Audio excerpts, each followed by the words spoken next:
오늘 금요기도에 계속해서 신앙에 그리고 성경의 궁금증에 관해서 살펴보고 있는데, 오늘은 156번째 시간으로 성경은 청부론과 청빈론 중에서 어떤 것을 지지하고 있는지 이 부분을 함께 살펴봅니다. 여러분, 청부론이 뭐예요? 청부, 잘 안 쓰는 단어이긴 한데 깨끗한 부자라는 말입니다. 청부. 그리고 청빈은 그 반대의 의미로 깨끗한 우리 빈자를 의미합니다. 가난한 사람을 의미해요. 그래서 성경은 부자가 진짜 말씀대로 살면 깨끗하게 부자가 되어서 하나님의 복을 받는 것을 더 손을 들어주는가, 아니면 우리가 자발적으로 그리스도인들은 가난해지고 더욱더 하나님의 말씀으로 우리가 더욱더 자발적인 가난으로 내려가야 된다라는 것이 하나님이 손을 들어주시는 그런 것인지 함께 이 말씀을 통해서 함께 나누도록 하겠습니다. 2000년 초반 1900년대 말에 한 권의 책이 한국 이 교단의 이 교계에 등장을 합니다. 우리가 잘 아는 김동호 목사님, 지금도 생존해 계시고 70대 중반으로 이미 오래전에 은퇴를 하신 분으로 한국교회에서는 너무나 유명한 목회자이시죠. 아마 지금도 왕성하게 유튜브나 이런 여러 강연이나 또 여러 설교를 통해서 영향력을 미치는 목사님이신데, 그분이 지은 여러 책 중에 대표적으로 어떤 책이 있냐면요, 깨끗한 부자라는 책이 한국 교계에 이제 출판이 됩니다. 저 책을 통해서 저분이 평소 어떤 지론으로 설교를 하고 어떻게 한국 교계에 영향력을 줬는지에 대한 내용들을 쭉 서술합니다. 말 그대로 청부, 하나님이 축복하신 사람들은 다 부자로서 하나님께 영광 돌리며 결과적으로 그리스도인들은 깨끗한 부자가 되어야 된다. 그게 응당 하나님의 사람들로서 합당한 삶이다 라는 주요 내용입니다.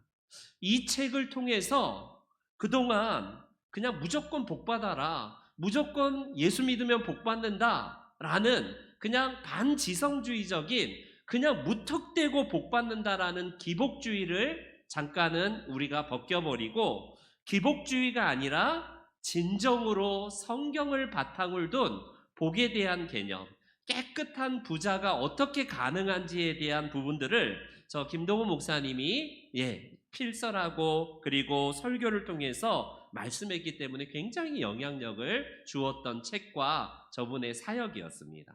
그런데 같은 시즌에 저분의 청부론에 대한 부분들을 이제 반대하면서 성경적이지 않다라고 하면서 등장한 또 한 분의 목회자가 계십니다. 그때는 감리교 신학대학의 교수였지만 지금은 이제 미국으로 날아가서 목회하고 계시는 김영봉 목사님이 들고 나온 바늘귀를 통과한 부자라는 책이 정반대의 청빈에 관해서 우리에게 신선한 성경의 말씀에 참된 부가 무엇인지를 말씀하는 대조적인 책으로 이제 한국교회에 크게 이슈가 됩니다. 여러분, 저 책이 결과적으로 정반대의 이야기를 하고 있어요. 같은 성경을 보면서도 어떤 목회자는 이렇다라고 하고 어떤 목회자는 청빈이 맞다라고 이렇게 대조적인 그런 논지로 설교도 하고 서로 함께 비판도 하기도 하는 그런 내용입니다. 벌써 띄워줬네요. 김동호 목사님은 대표적으로 돈은 순기능의 역할을 하기 때문에 돈을 정죄해서는 안 된다. 돈을 죄악시 여기는 그동안의 기독교의 영성에 그는 일침을 가하면서 무조건 가난한 것이 기독교적이 아니라 하나님은 부요한 삶을 통하여서 우리들에게 청부에 대한 비전을 허락하신다. 결국에는 이 청부가 하나님이 사용하시는 사람들의 예였다라는 사실을 그는 욥이나 아브라함이나 이런 사람들을 이제 꺼내서 이야기를 합니다. 그러나 김영복 목사님, 저는 김영복 목사님 책과 저분의 설교를 가끔씩 인용하기도 하고 많이 제가 좋아하는 분 중에 한 분인데, 돈의 역기능을 강조를 합니다. 그리고 부가 오히려 그리스도를 따르는 데 있어서 얼마나 많은 우리를 유혹하는 그런 것인가를 성경을 통하여서 그가 이야기를 합니다. 그럼을 통하여서 청빈, 즉 자발적인 가난을 통해서 우리는 그리스도를 따라야 되고, 오히려 이 세상이 지향하는 자본주의나 물질 사상과 만모니즘을 배격해야 된다라는 정반대의 이야기를 가지고 논쟁도 하기도 하고, 그런 것들이 지금까지 지속이 됩니다. 여러분, 한국교회는 이런 논쟁이 많이 있어요. 고지론과 미답지론과 우리 청부론과 청빈론, 완전히 반대의 상황이에요. 고지론은 뭐냐면 그리스도인들은 예수 믿으면 다 올라가야 된다, 그걸 말합니다. 그래서 다 우리가 박사가 되고 우리가 요직에 앉고 그리스도인들이 이 세상을 개혁하고 혁명하기 위해서는 다 올라가서 성공하고 장자리에 앉고, 그래서 이 세상을 개혁을 해야 된다, 그런 논지가 고지론이에요.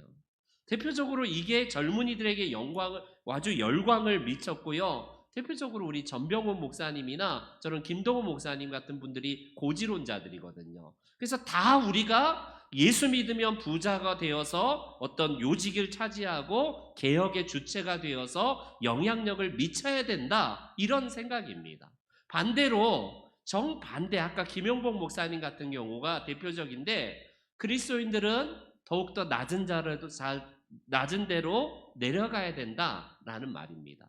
우리가 잘 알듯이 여러분, 세상에서 성공할 만한 분들이 다 공부해 놓고 이제는 다 성공의 초읽기에 들어가는 그때에 스탑해버리고 그냥 가난한 사람들과 함께 밑으로 내려가거나 선교지로 나아가는 분들이 있지 않습니까? 우리에게 잘 알려진 우리 내려놓음, 그런 이용규 선교사님 같은 경우도 하버드 박사까지 다 해놓고 하나님의 부르심에 응답하여서 낮은 곳으로 내려가라 라고 해서 그 음성에 순종하여서 갔다. 이게 이제 고지론과 미답지론, 소위 말하는 양극단, 이 주장에 반대되는 내용이에요. 도대체 뭐가 맞을까요? 여러분, 이 해묵은 논쟁, 이 오래된 논쟁의 종지부는 영원히 주님 오실 때까지 해결되지 않을 것 같습니다. 그렇다면 우리의 입장이 뭐가 되어야 될까? 저와 여러분들이 하나님께서 깨끗한 부자애로 우리가 주님 앞에서 그렇게 서야 될지, 아니면 자발적인 가난함을 통하여서 더욱더 우리는 이 시대에 이런 물질의 사관들을 다 우리 거부하고 우리가 정말 깨끗한 가난한 자들이 되어야 되는가? 도대체 어떤 게 맞을 것 같아요? 여러분들은 아마 물질 시대를 살고 있는 오늘날 부자가 되고 싶어 하는 게 당연할 겁니다. 그렇게 생각할 거예요. 묻지도 따지지도 말고 부자가 되면 뭐 좋지, 뭐 이왕이면 다홍치마라고 가난한 것보다는 부자가 낫지라고 생각할 겁니다. 어떻습니까? 여러분, 오늘 저는 어떤 한 분에 대한 분들을 뭐 비판하거나 공격하기 위해서 말씀을 하는 게 아닙니다. 특별히 우리 깨끗한 부자를 이렇게 통해서 한국교회에 큰 영향력을 미치고 지금도 굉장히 큰 영향력을 미치는 김동호 목사님이 어떤 이제 지금 활동을 하시면 유튜브에 한 3, 40만인가? 그분이 날마다 기막힌 새벽이라는, 예전에 그분의 책 제목을 따라서 날기새라는 제목으로 그는 10분 내지 20분 내지 설교를 올려요. 본인의 어떤 주관이나 생각이나 성경 말씀에 대한 묵상을 올리는데, 그분이 요즘에 은퇴하고 나서 암 환자시잖아요. 암 투병 하시면서도 70대 중반으로서 굉장히 영향력을 많이 미치고 있습니다. 저 같은 목사는 김동호 목사님의 따라갈 수 없는 사람이에요. 그런데 그분이 20년 만에 청부론에 대한 부분들을 들고 나와서 아까 보여준 저 책이 다시 개정이 되어서 나온 책이거든요. 그분은 여전히 20년 전에 그 주장, 고지론, 특별히 우리가 청부론을 통하여서 하나님 나라에 우리가 정병이 되어야 된다라는 생각은 변함이 없는 듯 보입니다. 그러면서 여전히 청빈론을 주장하는 사람들을 향해서 굉장히 날선 비판을 하시더라고요. 어떻습니까? 그분이 평소 달변가이시고 굉장히 예리한 지성으로 그렇게 하시는 분 아닙니까? 그런 그가 20년 전에 자기를 비판했던 청빈론자들을 향해서 뭐라고 하냐면 물질을 악하게 보는 영지주의자처럼 영지주의 이단들이다라고 그냥 가감 없이 굉장히 많이 공박했던 것을 지금도 생생하게 기억을 하고 있어요. 그 20년이 지나서 이제 80을 바라보는 그 연세에도 하나도 안 변하시고 여전히 매섭고 날카로운 논지로 결국에는 그런 주장을 하십니다. 근데 20여 년 전에 자기를 공격했을 때, 아무래도 조금 더 젊었을 때에 자기를 비판하고 청빈론을 그 바탕으로서 그렇게 말한 분들을 이단 운운하면서 했던 생각이 좀 연세가 드시면 조금 더 부드러워지겠다 싶었는데 하나도 안 부드러우시더라고요. 그대로시더라고요. 굉장히 날카롭고 여전히 청부론이야말로 성경의 지지를 받는 생각이다라는 말씀을 계속 주장하고 계십니다. 여러분, 그분은 대표적으로 30년 동안 우리의 인생에서 쓰리풀 라이프가 있는데 30년, 인생의 30년 동안은 열심히 공부해야 된다. 공부를 누구보다도 탁월하고 열심히 해야 된다. 이 주장을 합니다. 그리고 이제 중반기인 이 중년의 30년 동안은 열심히 누구보다도 돈을 많이 벌고 우리가 부자가 되어야 된다. 이 주장을 합니다. 그리고 나머지 30년은 노인이 되어서는 그 하나님 앞에 부자로서 돈 번 걸 가지고 하나님 나라의 사역에 우리가 동참하면서 이웃에게 우리의 부를 나누어주는 삶을 살아야 된다라는 이 말씀을 하십니다. 어떤가요? 그분이 예전 설교에서도 그런 주장이 굉장히 저한테도 매료가 되었고 굉장히 매력 있는 주장 아닙니까? 어떻게든지 공부를 해서 최대한 공부를 잘하라. 그리고 30년 동안은 어떻게든지 부자가 되고 우리가 돈을 많이 벌라. 그리고 나머지 30년은 하나님 나라를 위해서 그 돈을 하나님께 드리면서 이웃을 위해서 드리라. 얼마나 멋진가요? 그러나 여러분, 모든 사회가 그렇듯이 늘 내가 안 되는데 어떻게 할 거예요? 어떻게 할 거예요? 우리 사로아가 요번에 이제 수시를 이제 막 보려고 이제 검정고시를 치렀잖아요. 수시를 보려고 집단에는 인서울을 가겠대요. 막 꿈은 커갖고 인천에 뭐 대학 가라 했더니 거기는 애가 이 눈은 높아서 자기 실력은 안 되는데 그런 데를 막 넣으려고 하더라고요. 근데 안 되는데 어떻게 할 거예요? 안 되는데. 여러분 30년 동안 열심히 공부하는데 누구는 능률이 올라서 정말 공부도 잘하고 정말 1, 2등 하고 상위권을 하는 애들도 있지만 어떻게 하겠어요? 정말 열심히 하는데 반에서 3, 40등 하고 3, 40명 중에 꼴등하고 그걸 어떻게 하겠냐고요. 어떻게 일률적으로 획일적으로 다 우리가 1등 할 수가 있냐는 겁니다.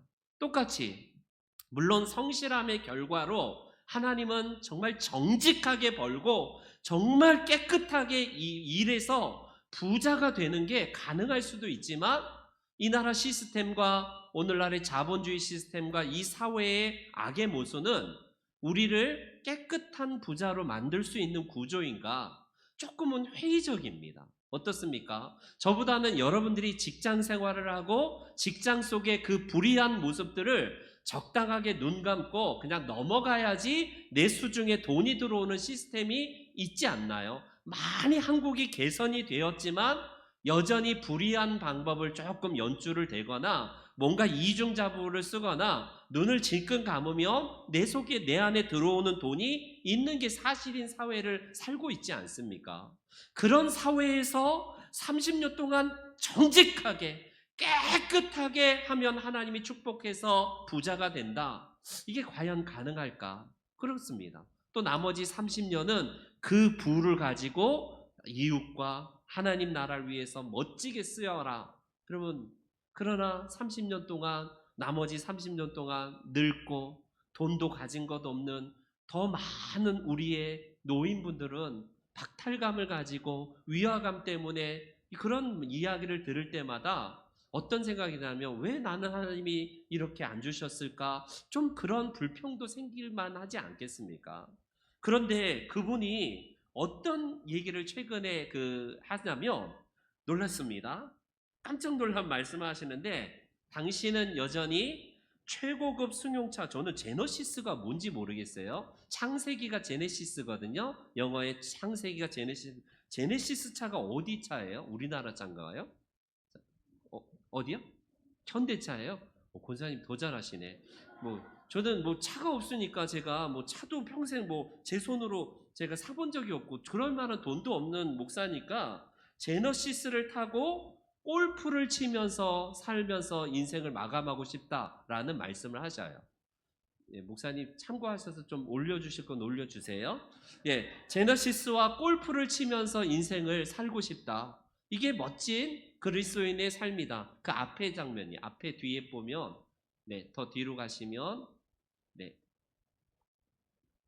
청부론 계속 차 있는 부분 없나요? 네. 그래서 저 제너시스 차와 골프 최상류층이 즐기는 그런 모습을 자기는 그렇게 꿈을 꾸고 그렇게 얘기한다. 여러분 부흥 강사도 요즘에 저런 말씀 안 하시거든요.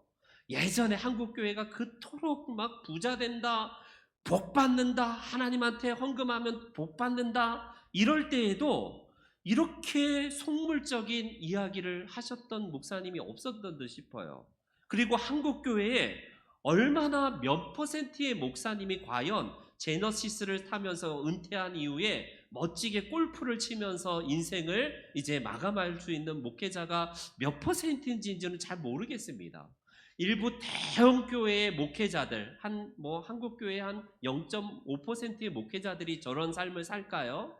대부분의 목회자들은 저런 삶을 살지도 못할 뿐더러 성도들도 마찬가지일 겁니다. 일반 사업하시는 분, 그래도 돈을 버시는 분 외에는 대부분은 그냥 엉강샘신, 너무나 높은 꿈이기 때문에 그렇습니다. 그런 그가요, 아시다시피 2000년, 1900년도 말에 교회 앞에 파격적인 연봉을 사례를 제의를 합니다. 어떤 제의를 하냐면 나한테 1억을 달라. 나는 1억을 받아야겠다라고 해서 굉장히 큰 쇼크를 줬어요. 여러분 20년 전에 최저 연봉이 얼마였냐면 그 당시 환산하면요 최저임금이 570만 원, 즉 월급으로 치면 최저 월급 받으신 분이 45만 원 정도를 받을 때였습니다. 그는 20배 정도로 한 9천만 원을 교회로부터 당연하게 나는 이 사례를 받아야 된다라고 해서 굉장히 큰 이슈가 되었습니다. 그분의 멋진 그런 말로 교회를 설득하고 당회를 설득해서 그가 1억 연봉을 최초가는 아니겠지만 당당하게 요구해서 정말 한국교회에서 센세이션을 일으켰어요. 아시다시피 그분은 연봉 외에 교회에서 주는 각종 대학 자녀 학자금, 사택관리비, 자동차 유지비 다양한 것들을 제공하는 것은 별도고 본봉만 1억을 요구한 것일 때문에 더 놀랐습니다. 왜 그랬냐면 그분이 개혁의 주체이고 개혁을 그토록 강조했기 때문에 더 놀랐습니다. 저는요. 여러분 어떻나요? 20년 전에만 해도 저도 굉장히 청년이었고 그분의 어떤 사상에 대해서 굉장히 공감하고 그랬다가 이건 뭐지? 싶은 생각이 들었습니다. 그런 글을요 최근에 그가 다시 한번 날마다 기막힌 새벽이라는 유튜브를 통해서 뭐라고 하냐면 바로 하나님께서 정직하게 땀 흘려서 하나님의 이 말씀에 따라서 살면 우리는 청부가 될 수 있다라는 논지로 다시 한번 들고 나왔습니다. 그리고 나서 그분은 여전히 20년 전에 그 생각을 하나도 바꾸지 아니하고 그 당시에 자기를 비판했던 사람을 여지없이 맹공격하면서 그들은 이단이다, 오히려 물질을 악하게 보는 2000년 전에 예수님 시대에도 신학 시대에 있었던 영지주의자들처럼 이단이다라고 그렇게 날선 비판을 하시더라고요. 여러분, 김 목사님이 뭐 나름대로 지성적이고 그분이 굉장히 자기만의 색깔이 뚜렷하신 분이기 때문에 그 생각은 바뀌지 않을 거예요. 그리고 제가 무슨 뭐라고 그분의 생각을 바꾸라 말라 할 수 있겠습니까?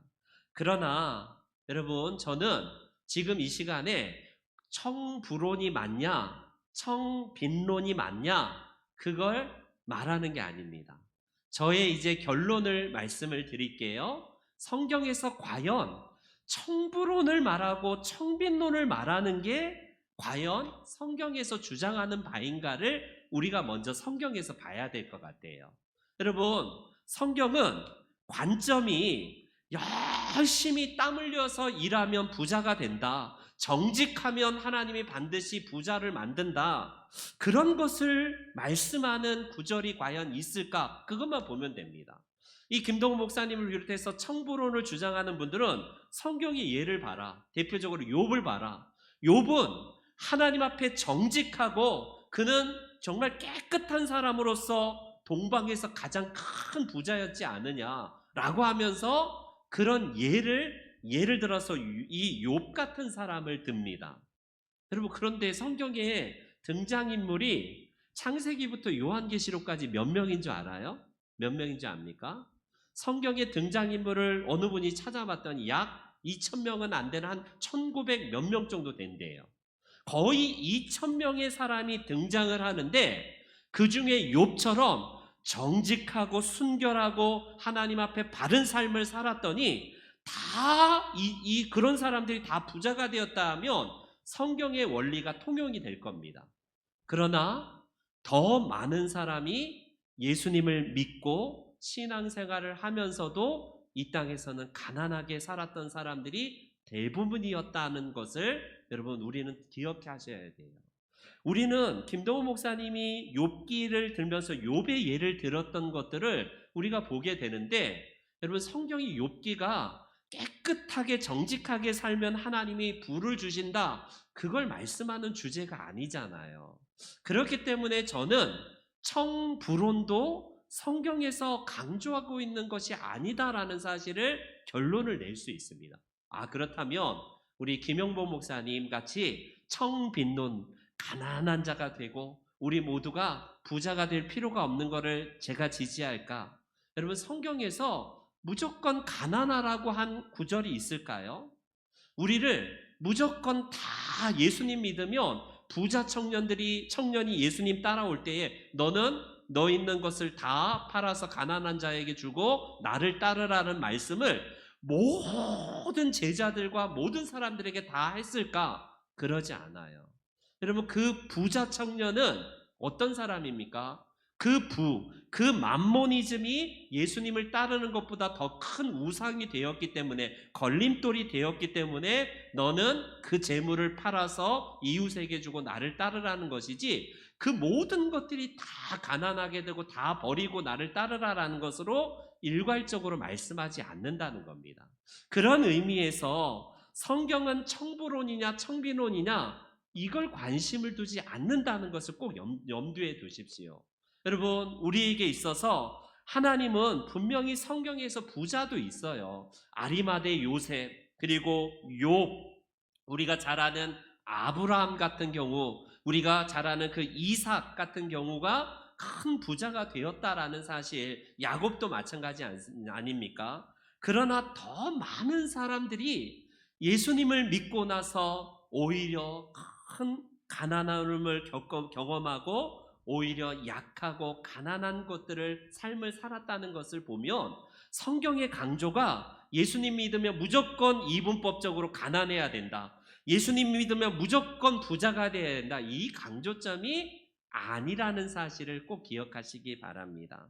여러분, 사도 바울은 오늘 본문에서 이렇게 말을 하고 있어요. 뭐라고요? 내가 비천에 처할 줄도 알고 내가 풍부에 처할 줄도 안다라는 말씀을 합니다. 나는 배고픔과 배부름과 풍부와 궁핍에도 처할 줄 아는 일체의 비결을 배웠노라, 이렇게 고백합니다. 여러분, 사도 바울도 그가 하나님을, 예수 그리스도를 증거한다고 하면서 부를 버린 게 아니에요. 배설물처럼 여겼노라 하니까 사도 바울도 돈을 다 버리고 그냥 자기가 있는 걸 다 버리고 예수님 따라봤나 보다, 여러분 착각하면 안 돼요. 배설물처럼 여겼다라는 말은요, 내가 가진 그 기초가 예수 그리스도께 기초하지 않는 모든 것들은 우상과 같이 여기는 것들을 나는 배설물처럼 취급한다는 것이지, 자기가 가지고 있는 걸 다 버린다라고 했다면 결정적일 때 여러분 로마 시민권을 바울 사도가 쓰잖아요. 로마에 가서 그 로마 시민권을 갈 수 있는 결정적인 것이 그 시민권을 쓰지 않습니까? 그렇기 때문에 그리스도인들은요, 부에 처한다면 그 부에 걸맞게 하나님 나라에 우리가 어떻게 부가 우리의 욕망이나 탐욕의 대상이 되지 않는 것이 중요합니다. 또 가난하더라도 무조건 가난하면 여러분 욕망이 없어집니까? 제가 볼 때 가난하지만 더 탐욕적이고 더 불평하고 더 부에 대한 갈망이 있어서 그리스도를 따르는 데서 제약이 있는 사람도 있지 않습니까? 그래서 어느 한 주장, 즉 다 부자가 돼야 된다, 아니면 무조건 그리스도를 따르면 다 가난하게 돼야 된다라는 이 양 주장은요, 우리가 성경에서 꼭 이거를 지향하지 않는다는 것을 염두에 두셨으면 좋겠습니다. 우리는 이 시대의 부의 획득 과정이 아까도 말씀드렸지만 정직하게 땀 흘려서 일하면 물론 일반 은총에 따라서 우리가 부자가 되기도 하지만 더 많은 경우에 우리가 은밀한 거래와 또 이 세상의 악한 제도적인 시스템 때문에 정직해서만이 부자가 될 수 없는 시스템도 있는 것도 사실입니다. 그렇기 때문에 우리의 목적은 부자가 되냐 가난한 사람이 되느냐, 그게 목적이 아니라는 겁니다. 즉 우리의 마음은 늘 하나님 나라를 둠을 통해서 하나님이 내게 부를 허용하신다면 그 부로 인하여서 내가 부 때문에 주님을 따르지 못했던 부자 청년들의 삶을 우리가 반면교사 삼아야 되고요. 가난하다면 가난 때문에 오히려 담을 뛰어넘으려고 하고 더 탐욕적인 사람이 되고자 하는 그런 것들에서 우리가 자유하고 그리스도를 중심으로 살아야 된다라는 것이 제 결론입니다. 그러나 제 결론은 청부론보다는 청빈론. 여러분들이 다시 한번 혹시 기독교 서점에서 읽을 수 있다면 깨끗한 부자, 저 책도 참고하시지만 바늘길을 통과한 부자, 김용복 목사님, 아주 감리교회에서 굉장히 영향력 있는 영성 신학자이시긴 한데 그분의 책을 참고하면 우리가 더 많이 도움이 될 것 같습니다. 바라기는 저와 여러분들의 목적은 부의 유무가 아니라는 사실, 내 안에 그리스도가 항상 우리 안에 가장 존귀한 것으로 거하는 일에 저와 여러분들이 항상 집중하시는 삶을 사시기를 주의 이름으로 축원합니다. 아멘.